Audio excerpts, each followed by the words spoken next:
the day the old blue truck pulled away, dust rising behind it like a curtain closing on a play, the German shepherd stood perfectly still at the edge of the gravel road. His name, once whispered with love, Ranger, was now nothing more than a distant memory. No collar, no food, no glance backward. Just the sound of tires crunching away and a hollow silence that filled the air. For 3 days Ranger didn't move far. He lay curled under a leaning fence post, waiting. He knew that truck, knew the sound of its engine, the scent of the man who used to ruffle his ears and tell him he was a good boy. But the truck didn't come back.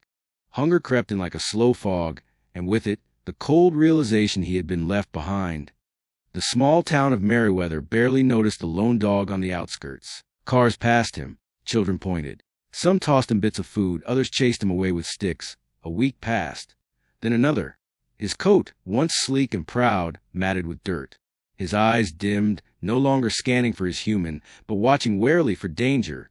He had learned to sleep with one eye open. He had learned that not all hands were kind. But not far from where Ranger wandered, something was about to shift. At the edge of town lived a woman named Elise. She wasn't a rescuer by title, but her heart didn't need one. A retired nurse, she filled her days tending a modest garden, volunteering at the local shelter. She had seen broken animals before. Bodies healed faster than souls, she always said.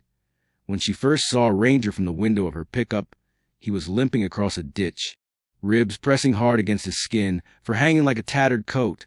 Something inside her broke. She pulled over slowly, stepped out without a word, and sat on the grass. No food, no coaxing, just presence. For days she returned, rain or shine, sitting waiting, sometimes speaking softly, sometimes saying nothing at all. Ranger kept his distance, but he watched. The woman didn't throw things, didn't shout. She didn't flinch when he growled. On the 6th day, she brought scrambled eggs. He didn't eat them until she had left, but he remembered the warmth, the scent. The next morning, he was there before she arrived. On the 10th day, he let her inch closer. On the 15th, he ate from her hand, shaking with exhaustion and something close to fear. On the 20th day, he followed her home. Elise named him again, but she didn't tell him what it was until weeks had passed. "You're not just a stray," she told him one evening, rubbing the rough patch behind his ear. "You're Samson. Strong, even when the world forgot you." It wasn't instant, this healing.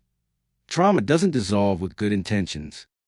Samson would flinch at the sound of boots on tile, freeze at the sight of an open car door. Elise moved slowly. She played gentle music, left doors open, spoke to him like he was whole even when he wasn't.